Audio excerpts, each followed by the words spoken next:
हमेशा खुश रहो बिटिया। I am JVN Dr. Namika Agarwal, Associate Professor in the Department of Science and Technology at Jyoti Vidyapeeth Women's University, Jaipur.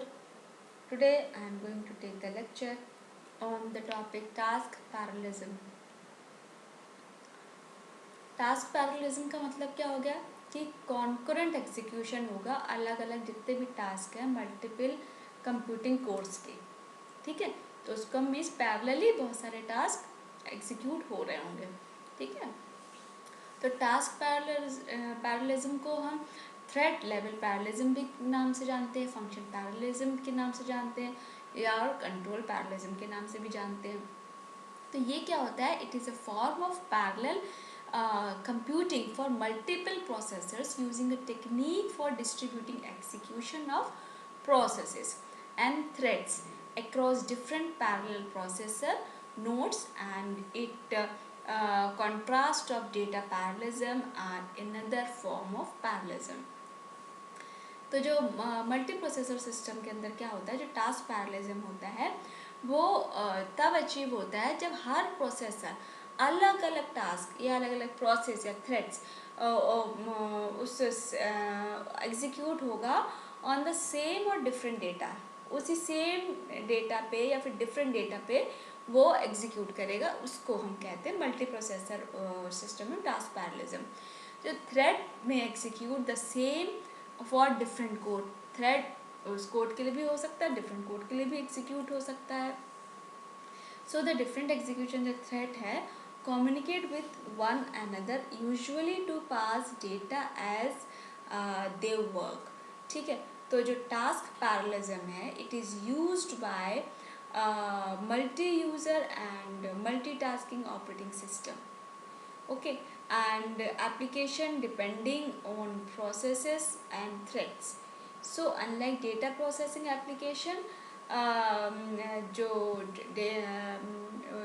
मतलब जो आपका बहुत ही मोस्ट रियल प्रोग्राम्स कह सकते हो, वो उसमें क्या होगा, इन दोनों चीज़ों कॉम्बिनेशन होगा, किसके, टास्क पैरेललिज्म के और डेटा पैरेललिज्म के। तो हम जो एक एग्जाम्पल लेके चलते हैं कि मान लो टास्क पैरेललिज्म है माइट इन्वॉल्व टू थ्रेड्स, मान लो टू थ्रेड्स उसमें इन्वॉल्व हैं। अब हर परफॉर्मिंग जो हर ये थ्रेड है वो performing a unique statistical operations on the array of elements, okay. So again the threads are operating in parallel on separate computing cores, but each is performing a unique operation, ठीक है। हर उसको perform करने के लिए unique operation करना पड़ता है।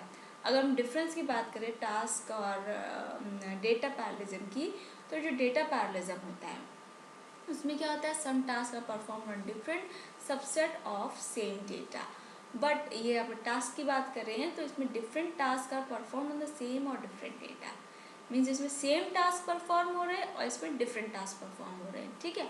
अब इसमें क्या हो जाएगा, सिंक्रोनस कंप्यूटेशन इज परफॉर्म, इसमें asynchronous computation is perform. So as there is only one execution thread operating on all sets of data, so the speed up is more.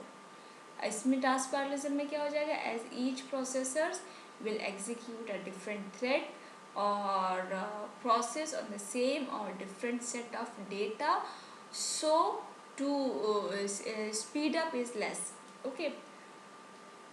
इसमें बात करते हैं डेटा पैरेललिज्म में, तो the amount of parallelism is proportional to the input size, but in task parallelism amount of parallelism is proportional to the number of independent tasks is performed.